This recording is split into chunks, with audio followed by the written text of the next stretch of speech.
put it all together. Let's hop into game 2.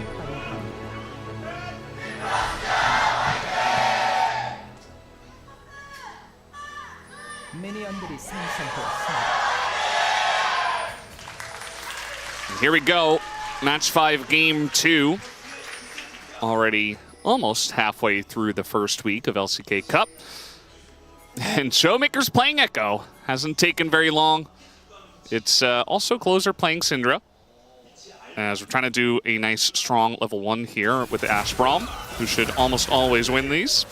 As the Sun will eventually come in onto Career, and he's just going to heal to try to get rid of some of that damage. Yeah, we see heal used at level 1 almost every game. Right now, it's just so important to get control of that wave and get level 2. And after you get stunned like that, you want to get some of that health back and try to get to the wave, and they're not getting in there. And the flash will come in. They're looking for the stun on the Smash. He's going to flash away, just showing immense respect. Did not want to take much more damage from that, so he'll trade his summoner for it anyway. Luckily, none of these minions have died yet, so Smash won't be denied too many of them, even though he has been denied access to this lane. Yeah, he does have teleport as well, knowing how tough this lane is going to be to play out. That's going to be really nice for him. Taking barrier here, not that relevant. Taking cleanse could have been, but he's just going to have to watch his positioning. As, yeah. Oohs and ahs from the crowd as they watch Ekko being played. Yes. Ekko was definitely one of my favorite characters in Arcane. Gotta say it. Ekko from Arcane. Yeah. Bat chest. It's old meme, but you can still say it. There was someone in the crowd yesterday that was like, we're just fans of Arcane. Like, we don't even know much about League. We're just here, please play the Arcane champs. And I don't think they did. Yeah, not as much as when Vi suddenly became popular around the same time as -1 here for Siwoo in this matchup so far. I'm really curious to see what build he's going to go for, because we have just been seeing a little bit of Riftmaker and Nashor's Tooth and boring, normal Gwen stuff, but some messing around with some of the other AP items right now as well. See if he does end up pulling out Dusk and Dawn or the Forbidden Spellblade. Or not, why did I say Spellblade? Gunblade. It's kind of a Spellblade. Yeah, it is. Yeah. I mean, it kind of is. I don't know if it's actually infused with magic, though. You know? Yeah, it just doesn't have a Spellblade effect. You know, it's not a yeah. Sheen item. Not a Sheen item, so. You got to be careful with what names you use for stuff when everything's got a keyword nowadays. As the slows are coming in, they're looking for Smash. He doesn't have his flash. Too. And Pyosik is here. There Lucid is, but Lucid pops out of the bush. And Pyosik is pretty late, actually, to the party, as First Blood will go over to Rakan. Smash should be in some trouble here as the drag will get the kill, but now Pyosik might go down as the TP is coming in. ShowMaker and ShowMaker says, give me that kill right now. And they will do exactly that. Definitely the smart thing to do. And that's going to be 2 for 1 here in favor of Dplus Kia. And they can actually send Smash mid to catch this wave. This will, of course, kind of mess up a little bit some of the quest, but it's not going to matter too much in the short term compared to what they get or too much in the long term compared to the lose in the short term here to patch the hole, as ShowMaker will push the wave in the bottom lane and then they'll swap back. So this ends up being a pretty big win here for Dplus. Very aggressive teleport, but I think allowed because Smash did opt for the summoner himself there in the bottom lane. And we were kind of left in the dark by our observing team on that one, but it really does. It's one of those moments where it feels cinematic, and it's the exact feeling that DNS had at that moment where they thought this is a shoe-in. Yeah. And then out pops Lucid. So taking a look at this with full vision, he was actually backing here. Sees the all-in coming through. They get the knock-up on the deokdam. He bides his time. Has double buff here. And then Smash lives for so long. The slows are so frustrating. Life gets flashed on. Smash is dead, but ShowMaker knows that if he buys enough time here, his teleport will be able to get the kill back onto Pyosik, and there's nothing deokdam can offer here in terms of peel. So Pyosik just goes down. Clozer tries his best to get maximum value out of this in mid, but because of the teleport on the Varus, they don't get as much as they would have liked. We got a heal, aggressive heal coming on in, but it's not going to amount to too much as Smash and Career still struggling to try to farm. Although it looks that way, he's still ahead on farm, just slightly. So going to be pretty nice, and every single bit of damage they can get into them is going to make it much more annoying for Smash and Career. As Career will have to hit those Gleaming Quills as much as possible. You know what's interesting is that we see in Pro very few champions picking not teleport in the top lane. Like, you think, oh, Gwen is so good with that, so I might have to hold my thought on this before we get too deep, because we might have a scuffle over this dragon. Looking like we're going to see a group here for Smash and Career towards said dragon. ShowMaker does have his ultimate available. It reminds me of a certain fight our desk just broke down. Yeah, it's going to be a similar situation here, you have to imagine. But in fact, both sides just kind of back away and elect not to take the risk. ShowMaker, in fact, did not skill his ultimate. Yeah. You got to wait and not show it, and then right at the last moment you skill it up and use it. And can make things very annoying to keep your opponents guessing. So that's the wise choice. And they do back away. So what I was going to say is, you think, oh, Gwen, she could win this lane even harder if she has Ghost or Ignite. But the trade-off, when you're already winning the lane by default because you're laning into a Sion, is that you lose a massive shield. And that shield that he's going to get later on is going to be incredibly powerful in team fights. So what he could have done was try to opt for the short term, but he is definitely playing for long term here, as he is going to potentially have to use his other summoner now. Yeah, Siwoo going for the flash this time around. He's not going to get stunned up and actually just dashes away. I almost feel like DuDu went a little, like a slight bit too early to push him away and kind of gave it away. As deokdam double summoner just kind of smashing both of those at the same time, trying to flash away from the chains of corruption. Definitely the right play, although he didn't have to use his barrier. Yeah, I didn't really end up blocking anything, but perhaps just a bit of a panic there. Lucid is going to steal these Raptors away with the mid-prio they have. ShowMaker really controlling this lane quite aggressively, even though the CS is dead even. Allows moves like this to be made. This bottom lane, every time we look at it, we're like, well, the Ashe Braum was great at level 1. And it is otherwise just now kind of getting chunked out. The sustain that Career can offer here is quite helpful. And without the flash there for deokdam, and he doesn't have his own ult defensively, they really have to play very carefully. Without vision of where the Zhao is. It's on the other side of the map. Okay, DuDu is in trouble.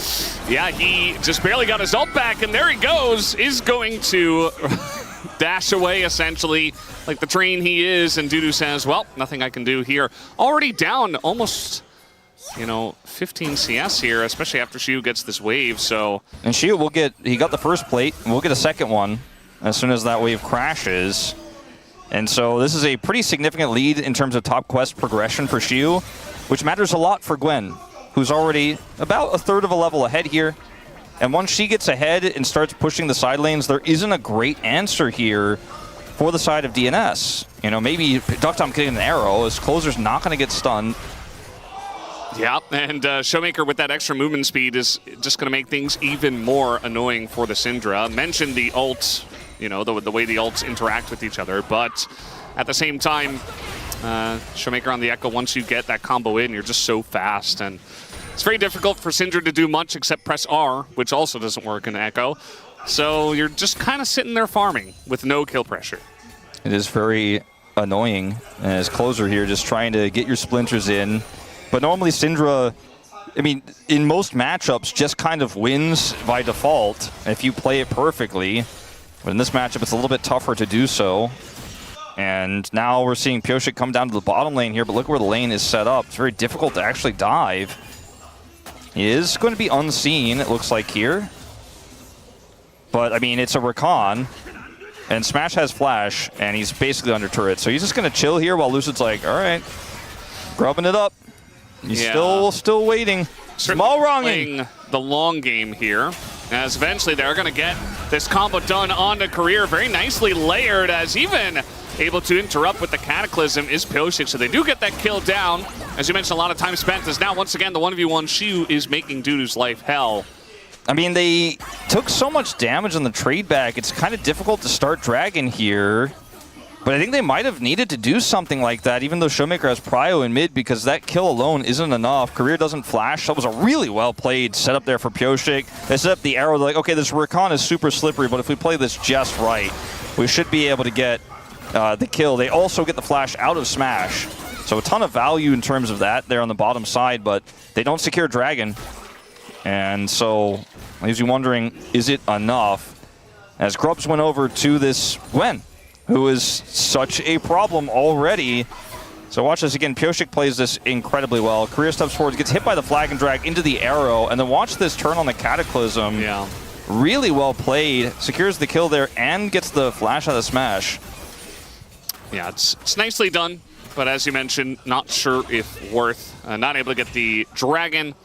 And Lucid himself, I saw him moving up towards the top side of the map. I thought maybe looking to put pressure onto DuDu. Did finish his first item, the Sundered Sky, so is going to be pretty strong right now, the Zhao. Although Pyosik just finished his as well. We do have the Dusk and Dawn Dusk and Dawn, double on hit. Get ready to wind it up. And we have seen, you know, that kill from ShowMaker in the bottom lane, but we haven't seen team fight Ekko just yet. He still hasn't skilled his ultimate. He's waiting for that specific moment. And it might be coming up very soon. Yeah, they're in a lot of trouble here. Look at this. Pyosik going for the follow-up gank as deokdam gets pretty low, and Lucid's like, well, sorry guys, I can't help you out. Double kill for Pyosik, this time showing up for the follow-up. I mean, knowing that there's able to do in game one. No flash for Smash, Career tries his best to peel with his ultimate there, but really not enough he can do, and that's just a free dragon. ShowMaker didn't have teleport and did not have enough control to rotate over. It was a very quick call from Pyosik, who's been very decisive throughout this series, despite losing in game one. Gets onto Career, gets his flash, and then it's a free Cataclysm on the double because he knows, okay, there's no flash on the Rakan, and if he tries to peel, it's not going to be enough. There's no flash on the Varus. 2 kills go over, and Lucid can only just watch on. Nothing he could do there. And the Varus not very much going to enjoy his time anywhere near the Jarvan. As you mentioned, you know, eventually he'll just be out of range. He is going lethality, which makes a lot of sense into this. They have the damage to deal with Sion. They don't need the Varus. So now, trying to invade the enemy jungle, as that's going to miss, but Pyosik was pretty far away regardless. As, he's like, please skill your ultimate. Okay, there it is, and he pressed R. He did, he pressed R. And then ShowMaker pressed R in response. So you press Control R first, of course. Yes. And this is, every time we watch this, I'm like, ooh, man, Year of DuDu may have been a little overstated. I'm being a bit facetious still early. Because he's playing. It's still early, but like he is playing Sion into Gwen as well. So I don't know if that's about DuDu or about the matchup. But she was having a good time, as he should. Yeah, I'd say the issue is not DuDu. It's more like you're giving Siwoo a free lane, and I think that's always a mistake. Like, this is the guy that will make your life hell from the top lane. I look at the draft of Dplus, and even though it's somewhat uncharted territory with this Ekko, and Zhao is a little bit weaker, it has moving parts that we understand, and we know how this draft should function, right? When you look at the draft of DNS, you're like, I'm not really sure what the game plan is. Is it a front-to-back with Ashe, but also it has single-target blow-up? I guess it's a pick comp with Ashe, and she'll scale, and it's just so slow and clunky. And Dplus are making proactive moves. I mean, Pyosik has made insanely proactive moves to try to control this early game, but you keep wondering, is it going to be enough, and will this Gwen ever be conquerable in sides? Starts to really feel like the answer to that is likely going to be a resounding no as this game goes on. The Ekko also going to be another issue to solve in sides as well. I think they don't really have an answer for the Gwen, and the fact that she is immune. The Syndra's not really going to be able to keep her at bay. She can decide whether Ashe can do that. And then, of course, the Sion just gets shredded down. And she can dash over the Cataclysm. There's really not a good answer once we get into team fights, especially if he gets a good flank with how fed he is already. Looks like he finally went for a back, finished that Rift Maker. ShowMaker is ready to start hitting turrets in the side lane. We'll get that first proc of the Crystalline Overgrowth, take out another plate, back off. Bit of a fight for vision here on the topside river, which DNS have a ton of control over. They also have Clozer up here. TP will come through from ShowMaker after he picks up his Merc Treads. This quest completed now. Very incredibly strong item, by the way, on this patch. Yeah, upgraded Merc Treads. Pretty good stuff. And yeah, we've kind of quieted down outside of the 2 Pyosik ganks. We do have the Rift Herald spawning now, so maybe both teams will have a crack at that. Pyosik, got to be careful, especially around the Rakan, as ShowMaker nearby can do an immense amount of damage. And yeah, not starting up the Rift Herald, but showing a lot of presence on the top side of the map. Ooh, life caught. Yeah, they're going to go in onto this one. The knockup comes in. They don't have a ton of damage, but eventually Life is going to have to do something as in goes Pyosik. The turnaround goes in on the Lucid. They finally get the flash out of the Braum. As we got a 1v1 up on the top side, 1v1 on the bottom side, as Smash is trying to just keep deokdam at bay, and he should be able to do that. It looks like Pyosik gets away with the flag and drag, but a lot worse for Wear, as he is pretty low, and that just means Lucid gets the free objective. Yeah, I mean, that was so non-committal for Dplus. They're like, all right, we caught Life by using basic abilities. deokdam tries to peel with his arrow, can't really get access in. They don't have control of the top side either. And finally, Life is just like, all right, I'm using my sums, I'm out of here. And that means the free Herald does go over, as you say. Clozer can't really do anything here. Going to look for a scatter as a consolation prize. Well, you got deokdam trying to make things interesting into Career, but Career has a jump path out of there through the Varus. And we didn't take much of a look at the bottom lane, but we all know how that one's going. Siwoo just maintaining about a 35 CS lead down there. Imagine we're going to start to see components for Nashor's Tooth coming in second here, as he does pick up a Dark Seal as well on this back. Riftmaker first, so nothing too crazy thus far for this Gwen. And that top lane turret, not long for this world, and you can see the answer for Clozer in this bottom lane for ShowMaker isn't there yet. He's got that home guard push, and this turret might just be gone. They have to send 2 people down to defend. And they don't have control really anywhere on the map. You can see, like, in mid, there's a small modicum of control. And ShowMaker plays this safe, scouts Pyosik, pushes him out. Oh, they're just going to turn on the Life here in transition. He doesn't have any sums, as you talked about in the last fight, and that's just going to be given over to Smash. So, not sure exactly how they got caught there. It looks like he put down a control ward, and they just got jumped. So, got to be careful where you're walking with no sums Life. Otherwise, that will happen, and that's just going to mean kind of another just free objective given over to Dplus Kia. Yeah, and Pyosik, I mean, he wanted to try to make something happen to ShowMaker. He's unable to do so. ShowMaker still has free reign down here. He's even going to commit his ult. Yeah. Just going in for the extra amount of harass, essentially. Trying to land that ult. Just barely not able to. I mean, look at the mid lane, too. Like, deokdam isn't there. He's using his arrow here to try to hit ShowMaker. Not going to succeed. And now, like, they're going to basically lose a turret in the top side for free, Dragon, and Smash has full control over mid, and the jungle is being taken away by Lucid.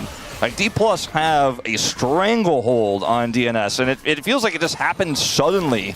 You know, as these really strong pushing champions start to get their items online, the tier 3 boots for ShowMaker makes it so difficult for Syndra to harass at this stage, doesn't have full splinters.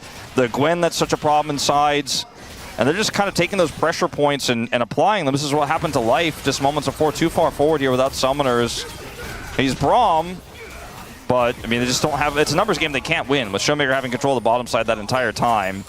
And Pyosik was trying to help defend there, wasn't there to peel or help out, and maybe it was just ask for a little more caution for Life, I guess, is the end result. But you can see the snowball effect of this is quite significant. ShowMaker just picks up that late red buff. That was taken by Lucid. We did see the difference in levels between our junglers, as Lucid ahead about a level and a half. You could see based on the XP bars there on our great UI. And, you know, Pyosik got a couple of really nice ganks, and he got this Ashe ahead. But what did it amount to? He got himself ahead in terms of kills as well, but just hasn't been able to farm quite as much, and has fallen behind pretty significantly in levels and in farm. Yeah, I mean, at least Career didn't steal his Scuttle Crab away. Nearly did.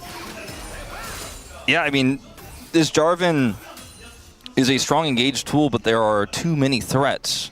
Who do you catch? If you don't have map control, is Varus. Yeah, and like, if Varus has flash, good luck with that anyways, while there are other big carries that you have to deal with. And Mikhail's means that the lack of cleanse here for Smash means very little. If he ends up getting caught by a stray arrow, I don't think he's too worried about it, as long as Career's got the bell at the ready. Trying to get an angle here on a Life once again, who this time is Braum, and it does matter. As now the engage comes in, catches two, his Career, it's beautiful, they get deokdam. As Career comes out of basically nowhere, I thought they knew he was there, but Career with the very quick engage was just too much for them to handle. I thought this was going to be a fun game where ShowMaker has a lot of fun with Ekko, Valdez. None of that. The most fun part was when he had to press Control R and then press R and avoid Syndra's ult damage. And that was it. Yeah. Otherwise, he practically could have been playing anything in this game. Let's the Lucid show. And Pyosik just trying to stick around to defend the turret, was never going to be able to. And yeah, I guess he cleared the wave, but he also cleared his own health bar by sticking around. As Lucid had a big smile, Pyosik a big grimace after that one. And there really hasn't been a lot of, game-turning moments in this one. I mean, Dplus have so much control over the map. This 7K gold. This comp has to function around like CC into CC into CC to win. And when you have no map control, you can't see where to set up that CC chain. You can't team fight. You can't even exist on the map, really. As between Lucid and this engage from Career, can't even be near your mid-turret. And we're too far away, I suppose. The engage is so real, it's so strong here for this Dplus comp, and it's starting to feel like DNS are never going to get a 5v5 fight for this Ashe that does have 2 items, I suppose. Yeah, I don't think it's going to happen. And we also saw there a good example of how much Braum can struggle into Rakan, where you're just kind of standing there and accepting the brunt of the damage and no way to avoid it. And you're not protecting your AD carry either because you just kind of get grouped up in the charm and you don't end up doing all too much. As they're trying to get on top of Career here, I guess. But that's not going to happen. We've already figured that out. Shadow Flame for ShowMaker. He broke the Merc Tread shield. I want to see more Ekko gameplay. He got the stun. It was cool. Yeah. And then he broke the shield, and we go back to watching where things are more relevant elsewhere. And, I mean, they are relevant over here, but at the same time, it just feels like kind of beating a dead horse at this time without actually getting any kills. And it's just kind of exerting all that map control that you have and not allowing your opponents to play the game and just suffocating them. Did a bit of damage there, okay. Smash is also going to be forced to flash away. As in comes Lucid, and in comes Career, and Life is like, well, I guess I'll try my best. There's the charm, as deokdam's doing a lot of damage to him, but Career does get away, and now we got a TP coming in. Lucid has to go forward, as the ult is insane, pushes 2 back, and now ShowMaker comes over, and Lucid is unkillable with the Sundered Sky, and now we see what a 5v5 looks like when everybody on DK comes on over. As Siwoo gets the angle, hits the needles on a Clozer who is playing Syndra into Ekko and Gwen. The least fun you could ever have as a Syndra. Yeah, this draft really just did not work out for DNS, and I think that was probably the back-breaking moment here in this game. They're not going to be able to kill the Nexus off of it, but they'll get Baron. They'll take this 8,000 gold lead and send it to the moon. As, remember, you mentioned there's only one person you can really get. It's the Varus, but he has Flash. He waits to use his flash, baits them in further, then the rotation comes over, and then watch this from Lucid. God, the guy is definitely POM, like no question in this one. This goes to the other side, gets the double knockback. deokdam can't kill him. Then Clozer gets the kill onto Career, but he's actually used his ultimate that way, and then the collapse of everyone else comes in, and it's just a well-oiled machine the way the rest of this team fight plays out. Like Siwoo's just chasing down, gets the turn onto Clozer here. Snipe comes through from Smash. And Dplus will take no prisoners. Yeah, they definitely didn't. We got to see a little bit of burst out of the Ekko in that fight that you were asking for, Wolf, and it was on to the Ashe, who didn't have Flash and had like 30% health. But that 30% went away very quickly, actually all at once, to the Ekko. And especially with the double flank coming in from the solo laners was really just impossible to deal with when you're playing Ashe, Syndra. And you know what, Rakan? He's bandle piping. Just wanted to mention it. Yeah, he's a little bandle piping. As the Cataclysm is going to stop DuDu from getting in, ShowMaker is still playing Ekko, and still not going to be punished there, as Gwen becomes lightning in on a Clozer, and he is down. And the follow-up with a change from max range from downtown. Smash going to hit it. And this is where DK just kind of turn into the Harlem Globetrotters, and they just begin to really make their opponents look silly. As in they go, deokdam, they're sending everything in the kitchen sink beyond that one. As Life and DuDu, they did their best, but their best was definitely not enough. As the first game was 25 minutes, it looks like this one will be very slightly longer. but it's still just as dominant. As there you have it, Dplus Kia will be taking the 2-0 here tonight over the DN SUPPers. Pick it up right where they left off at Kesper Cup, right where they left off against Bro. This team incredibly dominant, just like we saw at the beginning of 2025. A 4-0 start here, and ShowMaker the lead.